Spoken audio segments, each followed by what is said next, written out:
Okay, it is -2 degrees outside, which is a bit warmer than yesterday. Yesterday was -6.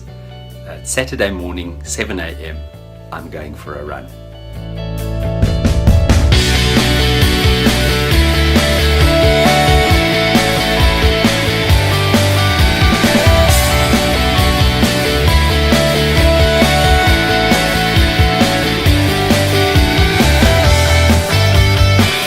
Right, good morning, you beautiful human beings. It is Saturday morning and I'm here in Beme. Take a look at the frozen little dike behind me. It was -2 this morning when I woke up and went for a bit of a run and feeling good for the day. I'm on my way into Utrecht today to meet with two friends, Helgard Pretorius and Erin Pretorius, to whom Helgard is married, and Helgard is doing a joint degree here in the Netherlands.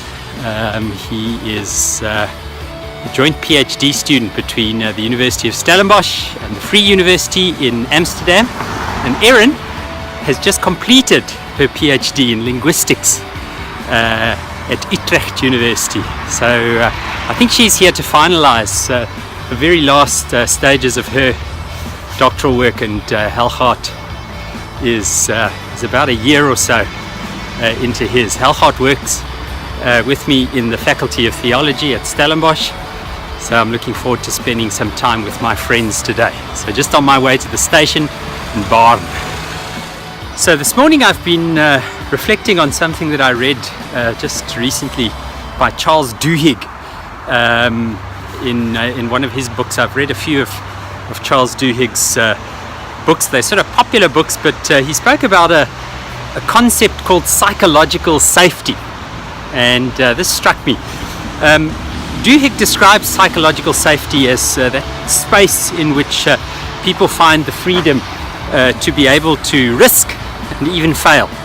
And I don't know if you have spaces like that in your life. I certainly do, and there are certain people who create that kind of space for me. I think about some of the senior colleagues that I work with, Professor Robert Vossler, Professor Dirkie Smit, Professor Nico Koopman, Professor Julie Claessens, a number of colleagues who I work with who have created that kind of space for me. They've allowed me the opportunity to try things, and even if I fail, to help me along, to take it as a sort of learning experience rather than as something to shame me with, or to break my spirit, to say, hey, look, you're not good enough.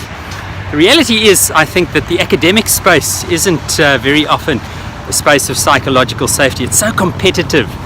People are putting themselves and their ideas out there, and so one often finds that in that kind of space, because of the competitive nature, people often compete against each other. They look for reasons to put each other down, and particularly, I suppose, because the academy is all about being critical, theologically critical, certainly in the theological academy, it's easy to cross that line and to become personal about it.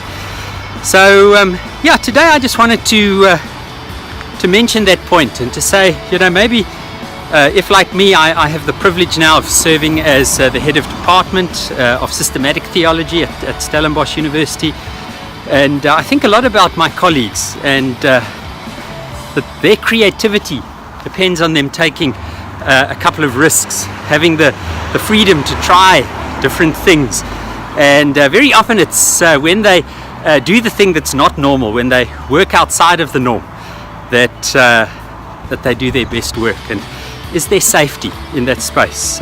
Do I in some way contribute towards a space in which they feel safe, not only to venture, but sometimes even to fail?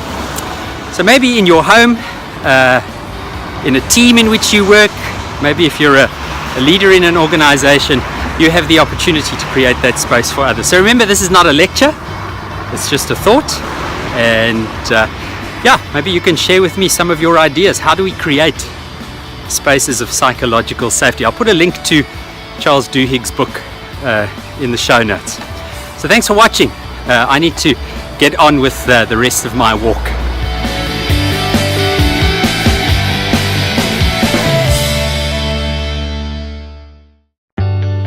So look at this space behind me. This actually is a church. You can see the steeple back there, and it must have gone into disrepair at some stage, so that it was no longer in use, and they have developed it into a series of homes. How cool is that? Living in the church. Now that's the kind of place for a guy like me, theologian, to live in the church. Even the roof, you can see there are little windows in the roof, so people have clearly built those apartments up into the roof. I think that's a cool use of space, the ultimate form of hospitality, the church being a home for the people. Cool. So if you found the vlog useful, please subscribe. It'd be great to be connected with you, and you'll be notified whenever I upload new content. I'll try about once a week. It gets difficult when I'm back home, but when I'm traveling it's a little easier. But please do subscribe, hit that subscribe button. Even better, hit the notification button, the little bell, and it'll let you know whenever I've uploaded something new. And if you want to connect with me, you can do that on social media, at digitaldion, on Twitter and on Instagram, or on my website, dionfoster.com. So thanks so much for watching. Have a great day.